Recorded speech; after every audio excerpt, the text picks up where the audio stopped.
podcast, we're going to be talking about skills, as this month saw the release of the final report of Cumbria's Local Skills Improvement Plan, or LSIP.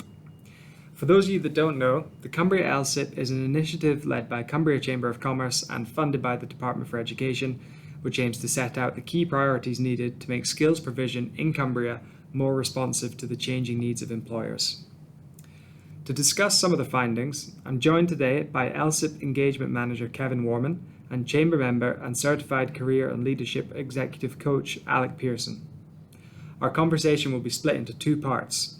Part 1 will focus on recruitment and employee behaviours, wants and needs, skills development. And Part 2 will be on leadership and management, skills of the future, AI, and what's next for LSIP. So coming to you first, Kev, you've been heavily involved in the research phase of the LSIP. Can you talk a bit about how you undertook the research? Yeah, absolutely. Firstly, I'm really pleased to be here with Alec and about to have a chance to talk through this, and hopefully you guys better have a listen and tell us what you think of it. I was involved at the beginning of the year speaking to a lot of CEOs and managing directors of different companies across Cumbria and getting their views on the workforce of today, basically, and whether they had any shortages. Now, that may seem a silly question because all of them said to me, yes, we've got shortages. Now, there's a number of things that have caused this, we know, and it's certainly a perfect storm with all the things we've had hit with us in this country and indeed the world. Yeah, one of the key points highlighted in the LSIP is around employability skills, with 43% of employers reporting issues in this area, including with employee behaviours and emotional intelligence. Can you explain a little bit more about this, Kev, and what you've heard during your fieldwork? The main thing that came out about this, and I've spoken to Alec about it in detail, is that all employers felt the interviewees that were coming into them, the apprentices, weren't able to communicate very well. They struggled looking you in the eye and discussing things. They had interviews to sell yourself, and I don't think the employers felt like they were doing this. A lot of things they would say about teamwork, empathy, difficult situations, customer services. Now, these things may all seem very, standard things in that, but we've got a different generation of kids that are coming through now as well. And I honestly believe they have been brought up in a different way. And we've really got to take that into consideration. And I've said to many of the people I spoke to, if I conducted an interview across TikTok or Instagram, I probably would have got a different person. And that is true, because these guys are not silly guys. They're very clever, but they have been brought up in a different way. And that's not easy to just go, right, you need to speak to people. So that was overwhelming. And I think, as we looked at the stats, it was at least 43% of these employers reported these issues. And that, to me, is a big, big issue. And without going into it hugely, I decided to take this a step further, because obviously we've been speaking to companies, I've been speaking to training providers, we've set up focus groups to carry on this good work. But I thought it'd be interesting to get some pupils' responses on this. And I spoke at two different places, one at a training provider with apprenticeships and one at a sixth form. And there were 100 students at both. And I put it to the students through talking to them and through my slides that this had been said. And I did actually say that it wasn't me that said it, because there was 100 of them and only one of me, and I didn't want to cause any trouble. But they all actually accepted it was a given. They said, yes, we agree. And I thought that was really interesting, Alec, because if they know that they are lacking those skills, then hopefully it gives us a little bit of an inroad to try and be able to sort those. But hell of a lot of work went in, and we're still continuing. And I think what's good is what I've done is with the focus groups, we've got focus groups with engineering and the subgroups we're looking at. I've replicated that in the schools and in the training providers, and I've asked them if they want to set up a focus group there, and we can go through the same issues, because to me, they're tomorrow's leaders, aren't they? And we've got to get this right. Just on those potential solutions to this issue, Alec, you've got a wealth of experience coaching people in these areas. What do you think can be done to improve this situation? Well, first of all, thank you very much for inviting me onto this podcast, and great to work with Kev and Joe on this. I start agreeing with a lot of what Kev was saying there.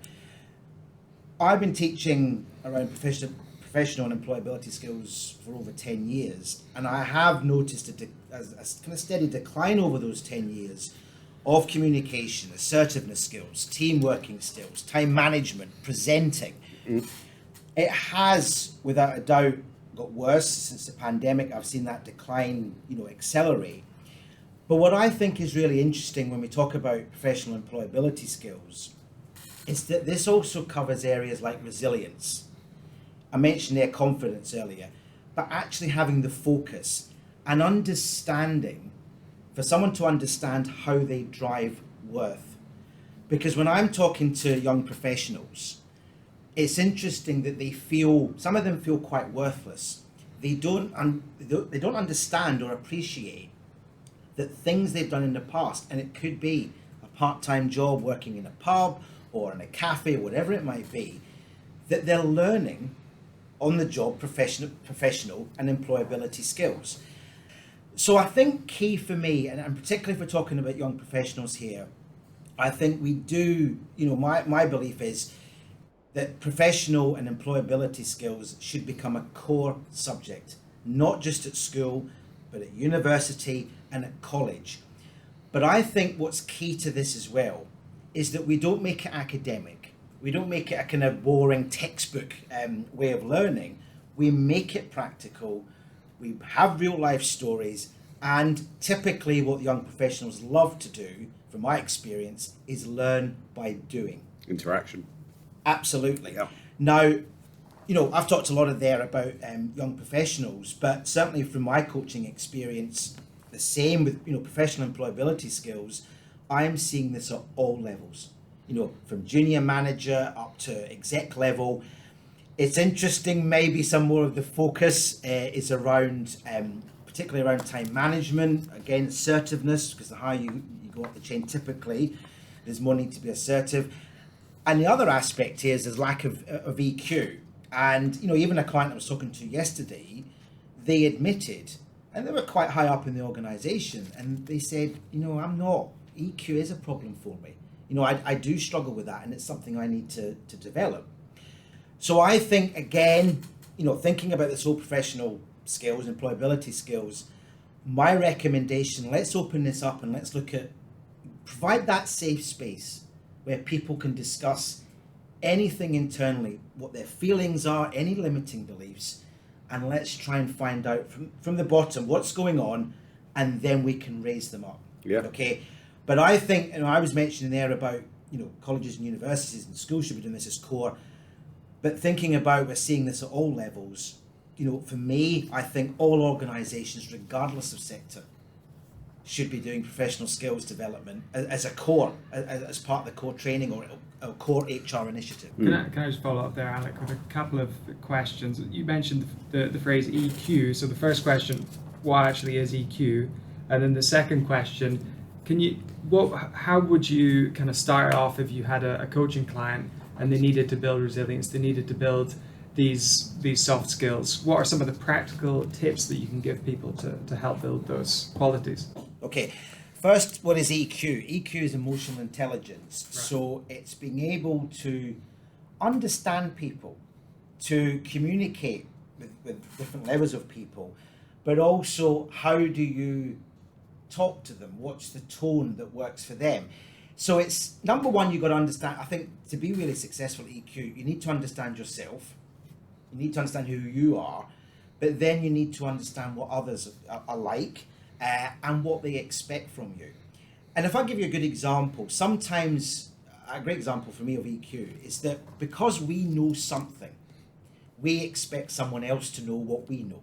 Yes. But that's not always the case. No. And when we get to know somebody, again, through this kind of, people skills and, just general understanding of who people are and interest, I think that's really key, to be interested in people. Yeah. Then it helps us with our communication. It helps us think, well, we're going to take people with us on our particular journey because I know where they're coming from and where they are and what's happened to them in the past. Without that, sometimes we just dive in, and sometimes we can inadvertently offend because we assume, we think someone knows whatever it might be. Yeah. I think what is key is to look back. This is my first question to a young professional. Think back to all you have done at school and any part-time work you may have done.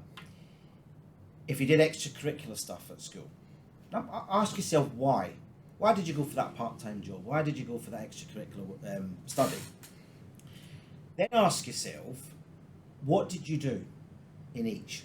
So if you were, for example, if you were doing extracurricular, doing football or rugby or cricket, whatever it might be, were you the captain of the team?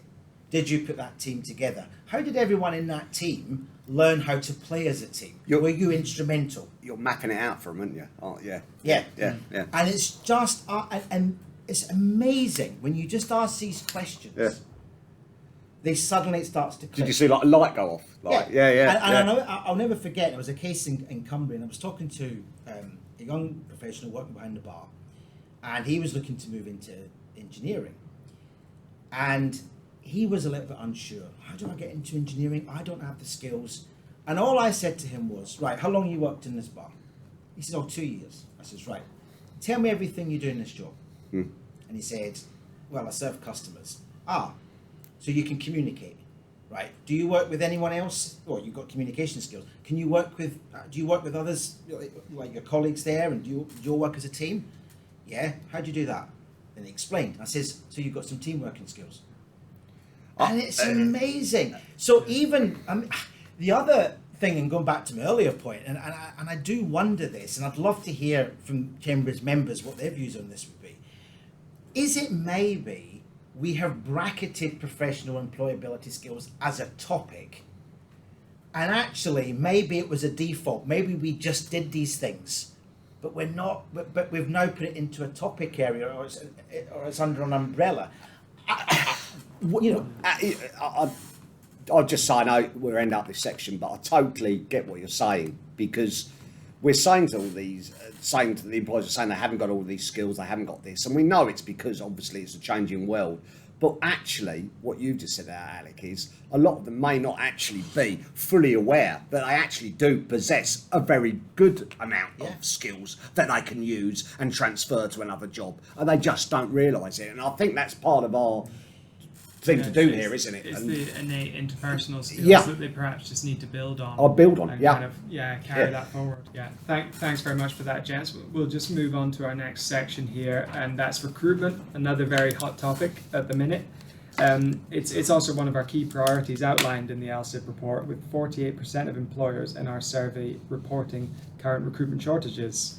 Kev, what were businesses saying to you about this issue, and what are some of the potential solutions? Right.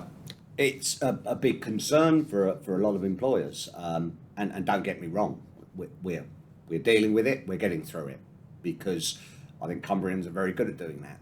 But what it does obviously affect is growth of company, because you're finding now that managers, and I'm sure Alec will back me up on this, are doing jobs because of the situation we're in. Now, whether this situation was going to happen, and I believe it was going to anyway, but it's certainly been brought forward by the headwinds that the country and the world indeed have been hit with. But it appears that every sector is understaffed. And like I say, that it is a worry, because how are we going to fix this? Because you've got some sectors, and one of the sectors we were looking at as a chamber was care and social care. And they're losing a lot of people in that sector because of COVID, because of some of the things that could have been conveyed and were on the news, etc. And some people are like, oh, do I want to do that? Do I want to do this? And it can be demanding, but also within that, we've got to push more jobs like that. Some of these jobs have stigma attached to them, don't they? And they think, oh, a care home, it's a certain thing that's going to be in everyone's mind. I won't say it, but they're going to be looking after and clearing up people and that sort of thing. But there is other roles. Might be, somebody taking some people out, and there's different things to explore. And I think this is where the local skills improvement plan is employer-led. And I think here now we've set up focus groups, like I said, and we've spoke to companies, and it's trying to sort of replicate the good wins that are happening out there at other places. And we're going to speak to bigger companies as well about apprenticeships. is there something we can do there? Is there a pool we can share possibly, rather than them all going off to one company and the smaller SMEs are struggling?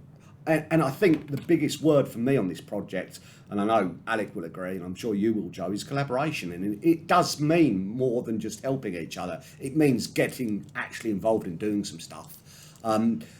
Now, also as well, I'm fairly happy that some companies go out to schools and they're building relationships, and that's good.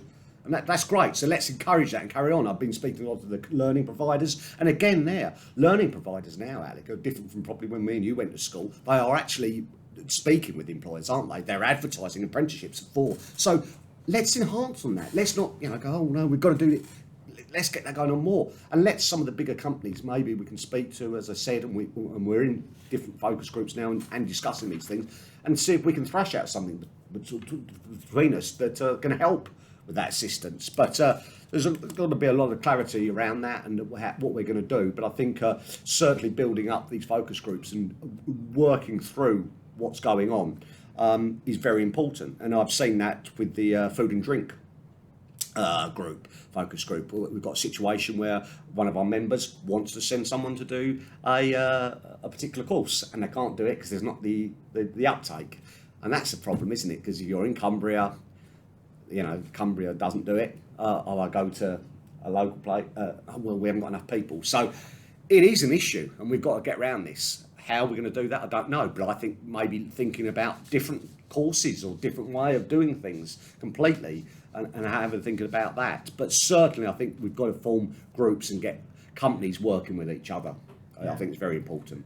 That creative problem solving has been key to the LSIP, and just to add to the solutions you're proposing there was this other idea about trying to widen the talent pool and look into more diverse forms of recruitment, perhaps looking at ex-offenders. Can you talk a bit about that? Yeah, I think it's a really interesting point, because we're in a situation now, as we know, that we are short of staff. And I think they even said, even if we had all the people in the area that were available, we still wouldn't have enough people to fill the jobs. So it's very challenging. And without getting political, go to different groups, there are different groups looking at this. For instance, in Barrow, they're doing a lot of work down there. And obviously we've got a large company down there, and thinking about different ways that you can bring in people, not just to get a worker, but to bring in a family. And then we can think about some of these care jobs. This guy's coming to be a junior apprenticeship at so-and-so. Could it be, have we got to look at the bigger picture there of bringing in families as such? Because it could be done. But yeah, I think there's a lot of groups that we can look at. As you pointed out, Joe, we looked at the prison, the ex-offenders, and people are looking at that. So that seems to be a way. Now, I understand that there may be caveats, and not everyone can employ people like that. Also, we've looked at the Armed Covenant Forces, which another thing. Yeah, exactly. I mean, I think certainly there in the engineering field, you could probably pull in some, with a little bit of boot camp experience, going on a sort of a busman's holiday, quickly go on this course, show what to do. They've got a lot of knowledge already, so that would be useful. It's a really great initiative, the Armed Forces Company, because there's just a few things you can do to make your business more attractive to ex-forces people, and they've just got brilliant skills. And if anyone of the listeners wants to find out more about that, it's on the Cumbria website. Yeah. And I think one point to just sort of to end on is I'm going to meet We Are People First. I'm going to meet some other people in that same kind of area, and we'll look at some of the people with learning difficulties and having a look at how we could employ those, because there's a lot of jobs out there that quite frankly need doing, and I'm pretty damn sure they were doing an absolute sterling job. We can't just do it the same way, so the employers have got to be a little bit more focused on how they're going to deal with this person. But I think we've got to think of things like that. And I went to a We Are People First event the other night, and one thing that hit home to me. What is We Are People First? Basically, We Are People First are an organisation that are working and teaching and homing and getting people into work, and they have actually got a place in Carlisle. And they operated opening up a cafe, and all the people run it. that have gone through We Are People First. They've been supported. They've come to get their own home and get a job and stuff like that. So they're doing this. And I'm thinking, right, let's take that on. The West House, I've also spoken to about them as well. It's going to same sort of thing. But thinking, right, okay, that works there in your coffee shop and all of that. There's no reason why those people could not work at other places. And I think we've really got to seriously think about this because, you know, there's people out there that could be assisting and want to work as well. Yeah, definitely. Some really good solutions proposed there in the LSIP report. And just by the way, you can read the full version of that on our website, cumbriachamber.co.uk. Alec, I'll move over to you now. It's not just about recruitment, but we also need to be thinking about retainment, just keeping those good people in the business. What are your thoughts on this and improving recruitment in Cumbria in general? Yeah, this is a big topic at the moment, and it's been quite interesting over the past couple of years. There's been a number of global UK, European surveys to really understand what's going on in the workforce and actually what are the concerns of many in the workforce. So I'll give you a little bit of a general overview. And there was this is statistics from McKinsey, from CIPD, and from Gallup over the past 12 months. Typically, in many workplaces, employees are concerned about the lack of clarity of expectations. What are we supposed to be doing? Why are we doing this? But there's an interesting part here as well, is that many, quite a few staff are feeling they're not getting any opportunity to learn and grow. They're feeling stuck. And a lot of that also comes down to, what's the purpose of what I'm doing? What's the purpose of why we're here? Where is this taking me? How does this drive the motivation? Now, interesting enough, for some, we are starting to see as a result of some of this, because they're kind of demotivated, they're getting a little bit fed up, we're seeing some burnout, we're seeing more stress, there's nervousness, there's typically unease. But I thought what was very interesting, and this is from a CIPD survey from last year, is that 45% of staff report low levels of trust between employees and senior leaders. Mm-hmm. That's a high number, and I find that concerning. Mm-hmm. So why? What is going on? Why is trust such a big issue? And I thought there was something interesting that's starting to come through, and we're starting to see this with Gen Z. It is suggested, some might disagree with this, that it's not, for many, particularly for Gen Z, it's not so much about the money anymore. It's about value, purpose, and growth. And I think, is this going to be the change over the coming years? Because there was a report out just a few weeks ago that suggested that Generation Z are going to make a quarter of the world's workforce in less than 2 years. Now, wow. They're interested in continual learning. They want career progression. They want growth. They want constructive feedback. For them, everything is about a growth mindset. But here's the other interesting part. They also want to be part of the organization's values. And I have met some Gen Z that have said to me, the job sounds good, but I don't agree with the values of the organization. Now, question for organizations, is the value that is posted that we can see, is that actually where you are today? Or was that written many years ago? You've actually amended it, but we don't know. So there's a bit of that starting to come through. And interestingly, and this is going back to professional skills and employability skills, I think Gen Z are struggling a little bit with hostile working environments. Maybe this comes back to the lack of assertiveness. They're feeling a little bit. How do we communicate, and what's the best way to do that?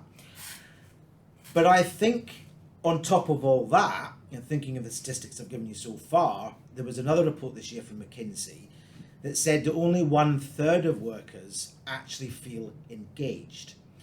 Now, what was interesting here, for this group, they said the leader or the manager is the linchpin of this engagement.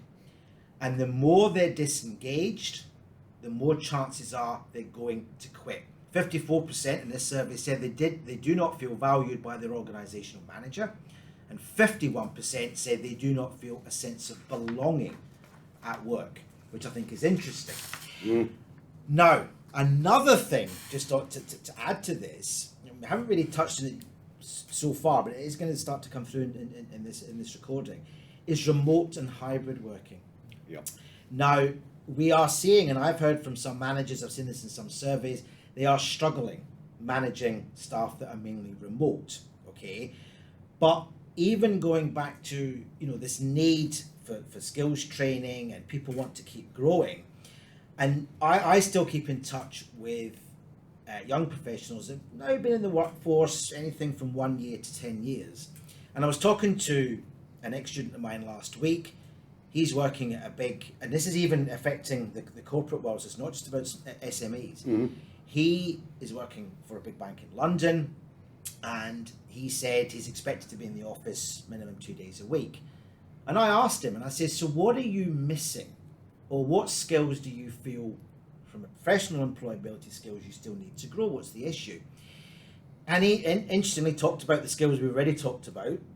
And he said, the problem is when we're not in the office, we're not learning by default. We're not learning by seeing. We're not learning by experiencing. Mm-hmm. Because if I think back, and this comes back to your question earlier, Kev, how did we learn a lot of our professional skills? We just sat and observed, didn't we? Yeah, I mean, absolutely, one thing that I have to admit, in my 20s, I learned how not to manage, because I looked at some of the managers, in the organisations I was at, and I thought, do I want to be like that, or do I want to be someone else? But if you're at home, are you seeing this as much? I think that's a key thing. As a younger person in the workplace, you kind of you have like various role models of people, and you just watch people do things or handle a situation, and you learn from and you just learn, Yeah. like you just think, oh, that was really good how that person brought that conversation to a conclusion, or how they kind of dealt with that situation, and you kind of almost like make a mental note of all of these things as you go through your career. And as you say, at home, that's a bit more difficult, isn't it? I agree. Yeah, I mean, for me, again, you could look at this at two angles. We were being told that they want to be able to work from home, they want to be able to do this, so there's more flexibility, which is great. For me, for Alec, maybe not for you, Joe, but I'm in a part of my career now where that's not a real big issue for me, because I'm obviously probably coming to the end of my career rather than the beginning. So I've done that, and that works for me. But it's interesting that we can, we can want all these things, but it's got to be very careful if they do work, isn't it? I think that's the big thing now, isn't it? Hybrid working isn't a new thing, but it was very much forced upon the country, if you like, in lockdown, wasn't it? And I think there has been some massive positives on that. But now I think we've got to also realise that possibly there is the time, if we want to grow the workforce and we want to get them to a speed that they need to be at, and they need to experience certain things, then maybe it's going to be that's got to be done in the office environment, hasn't it? Yeah, it's this mix of problems that's going on. Yeah. It's the kind of the lack of the changing attitudes of Gen Z, combined with the hybrid working and remote working, and what does that throw in? Yeah. Alec, you've talked a lot about coaching as a potential solution to this, and the leader as a coach. Can you talk a bit more about that, please?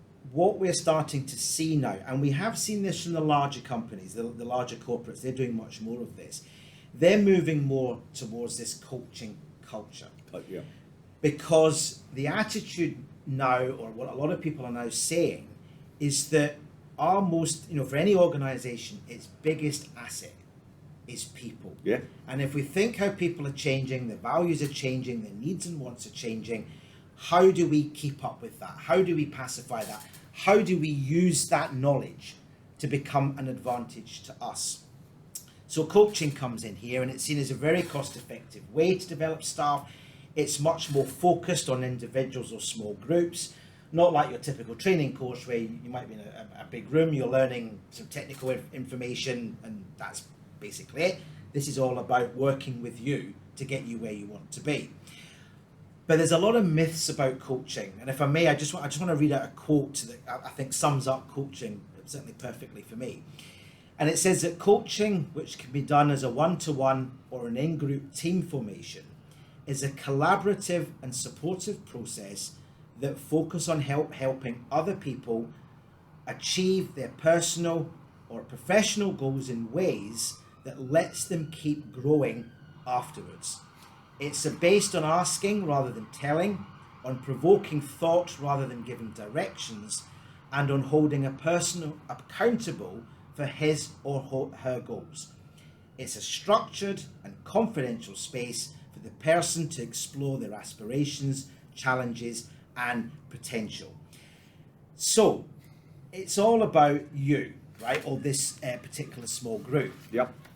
And what is interesting now is that if we're seeing the benefits of coaching, right?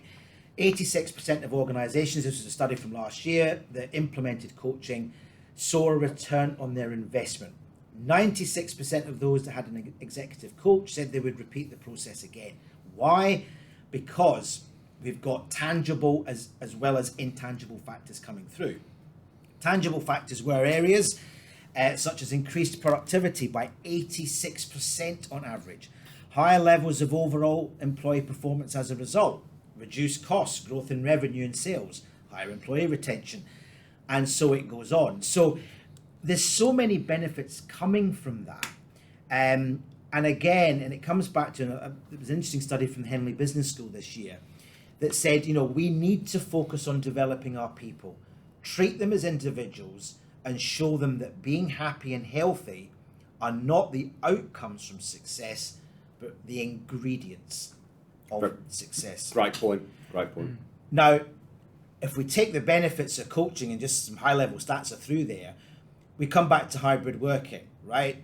There's been studies to suggest, well, actually, some managers are struggling, as I mentioned, with dealing with remote staff. Again, with hybrid working, it's now suggested as a traditional top-down management approach no longer as effective, right?